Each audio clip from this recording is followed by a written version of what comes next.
بسم اللہ الرحمن الرحیم۔ السلام علیکم ورحمۃ اللہ وبرکاتہ۔ ناظرین محترم، آج میں عرض کروں گا ناف ٹلنا۔ یہ ایسی خطرناک بیماری ہے کہ ڈاکٹر حضرات اس کو نہیں مانتے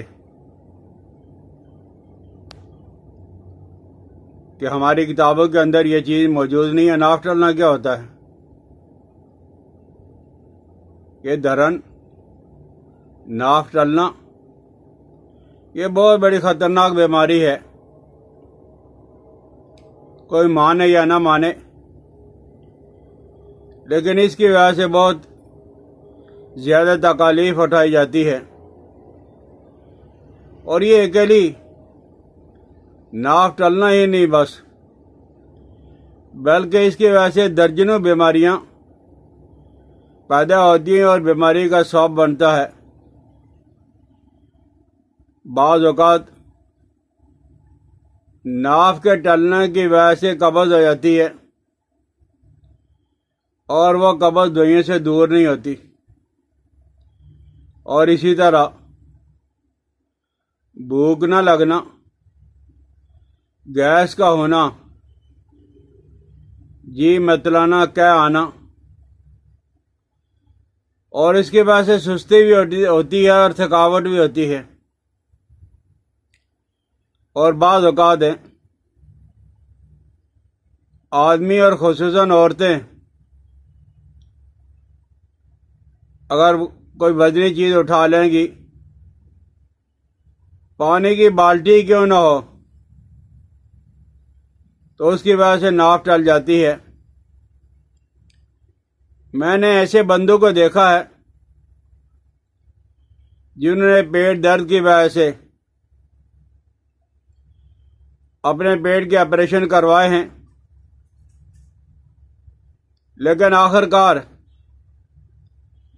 جب انہوں نے ناف ٹلنے والوں سے رجوع کیا، انہوں نے اس کا علاج کیا، تو تب جا کے ان کو شفا میسر آئی۔ یہ ناف ٹلنا ہوتا کیا ہے؟ سائنس بتائے یا نہ بتائے، سائنس نے ابھی تک ترقی کوئی نہیں کی۔ سائنس نے آگے آپ کو یہی کہا ہے کہ انسان پہلے بندر تھا اور ترقی کرتے کرتے وہ انسان بن گیا ہے، لیکن ہمارے اسلام نے یہ کہا ہے کہ لما خلقت بیدی، اللہ نے ہمارے باپ آدم علیہ السلام کو اپنے دونوں ہاتھوں سے بنایا تھا، مٹی گوند کے۔ تو انسان احسن التقویم پہلے سے ہی ہے۔ ہاں، اللہ کی نافرمانیاں کر کے کبھی کبھی اللہ بندر بنا دیتے ہیں، لیکن بندر سے ترقی کر کے انسان نہیں بنا، بلکہ انسان کے اندر خرابیاں پیدا ہوئی اور وہ بندر بنے اور ان کی نسل نہیں چلی، بس ابھی بندر بنے اور تھوڑی دیر کے بعد یا کچھ عرصہ کے بعد مر گئے۔ تو بہرحال جن لوگوں کو پیٹ کا مسئلہ ہے تو سب سے پہلے اپنی ناف کو دیکھیں، اور یہ ناف دیکھنے کا بڑا اچھا اور سہل اور آسان طریقہ ہے۔ وہ یہ ہے کہ اپنے دونوں ہاتھ اس طرح کر کے ملا لیں، اور ہاتھ کے اندروں یہ جو لکیریں ہیں یہ برابر سرابر ہیں تو ناف اپنی جگہ پہ ہے، اوپر نیچے ہیں تو آپ کی ناف ٹلی ہوئی ہے۔ اسی طرح کسی آدمی کو چت لٹا دیں، پیٹھ کے بل لٹا دیں، ان کے دونوں ہاتھ تکیہ سر کے نیچے سے نکال کے پیچھے کی طرف پھیلا دیں اور پاؤں ٹانگیں آگے پھیلا دیں، اور گھٹنوں کو اور پاؤں کے ناخنوں کو آپس کے اندر ملائیں۔ اگر وہ برابر سرابر ہیں دونوں پاؤں کے انگوٹھے، تو سمجھ لیں کہ ناف اپنی جگہ پہ ہے۔ اور اگر وہ ایک انگوٹھا نیچے اور دوسرا اوپر تو سمجھ لے کہ ناف ٹلی ہوئی ہے۔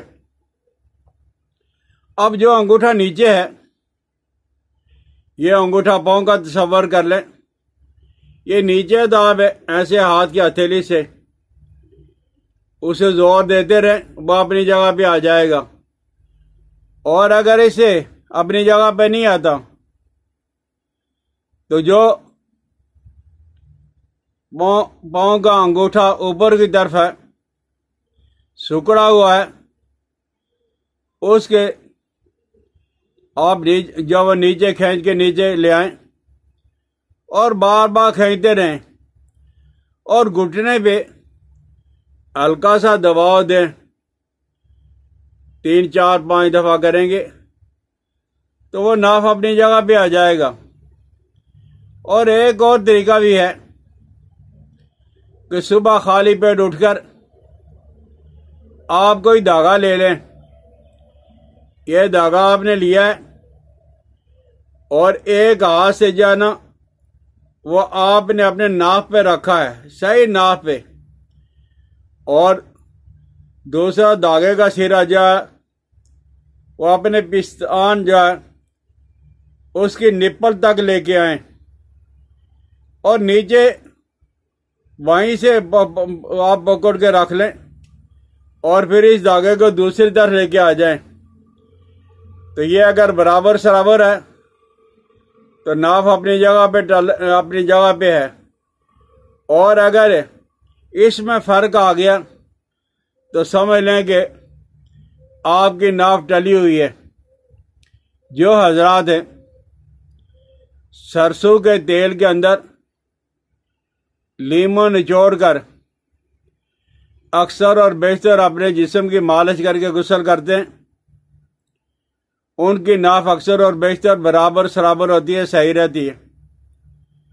اسی طرح جو لوگ اپنے ناک کے اندر اور اپنے ناف کے اندر بلا ناغہ ہر روز تیل لگاتے رہتے ہیں، ان کی ناف بھی اپنی جگہ پہ ہوتی ہے۔ اور اگر آپ کا پیٹ جو ہے وہ آپ کو تنگ کرتا رہتا ہے، یاد رکھیں ناف اگر اوپر کی طرف ہوگی، یعنی ناف جب وہ اوپر چڑھ کے آ جائے گی پیٹ کے اوپر طرف، تو انسان کو قبض ہو جائے گی، اور اگر وہ نیچے کی طرف سرک جائے گی تو پیچھے شروع ہو جائیں گے۔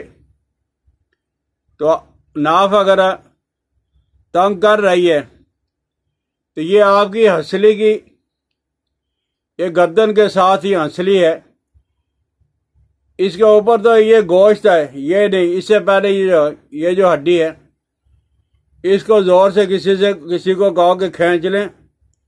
جب یہ زور سے اوپر کھینچو گے تو ناف اپنی جگہ پہ آ جائے گی۔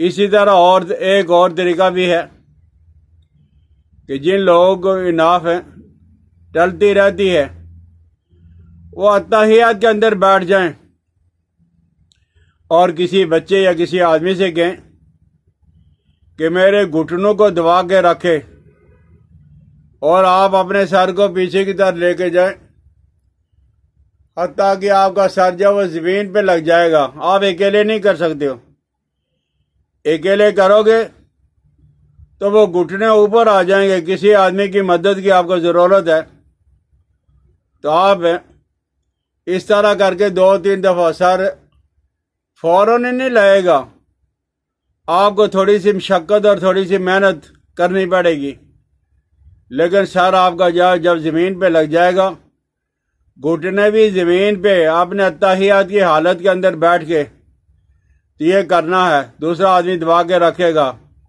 جب یہ زمین پہ لگ جائے گا انشاءاللہ العزیز ہے، اس کی وجہ سے بھی ناف اپنی جگہ پہ آ جائے گا۔ اور کتنے ہی لوگ ہیں جو دم کرتے رہتے ہیں۔ میں نے ایک آدمی کو دیکھا ہے، عام سا آدمی ہے، اور وہ کاروباری ہے، وزن اٹھانے والا ہے۔ وہ کہہ رہا ہے کہ وہ لوگوں کو دم کرتا ہے۔ تو میں نے پوچھا یہ کیا پڑھتے ہو؟ انہوں نے کہا کہ بھائی کام کرنے کی وجہ سے میری ناف ٹل جاتی تھی۔ میں ایک حضرت کے پاس جایا کرتا تھا اور وہ دم کرتے تھے، فوراً ٹھیک ہو گئی۔ 2-3 دن کے بعد جب وہ پھر ٹل جاتی تھی تو ایک دن اس اللہ کے نیک بندے نے مجھے یہ کہا کہ بھائی وَإِذَا بَطَشْتُمْ بَطَشْتُمْ جَبَّارِينَ، وَإِذَا بَطَشْتُمْ بَطَشْتُمْ جَبَّارِينَ، 19ویں سپارے میں تقریباً یہ آیت مبارکہ ہے۔ یہ 3 دفعہ پڑھ لو، سورہ فاتحہ 3 دفعہ پڑھ لو، اور پھر اپنی انگلی کے اشارے سے اس کی ناف کی طرف لا الہ الا اللہ محمد الرسول اللہ، لا الہ الا اللہ محمد الرسول اللہ، وہ کہہ رہا ہے۔ اس دن کے بعد میں اپنی ناف ایسے خود ہی نکالتا رہتا ہوں اور لوگوں کو پتہ چل گیا، لوگ بھی میرے پاس آتے ہیں، میں یہی دم کرتا رہتا ہوں۔ اللہ اپنے کلام پاک کی وجہ سے لوگوں کو شفا دیتا ہے۔ سمجھ آ جائے تو ضرور اسے استعمال کریں۔ حکیم الیاس عبدالی کو اپنی دعاؤں میں یاد رکھنا۔ السلام علیکم ورحمۃ اللہ وبرکاتہ۔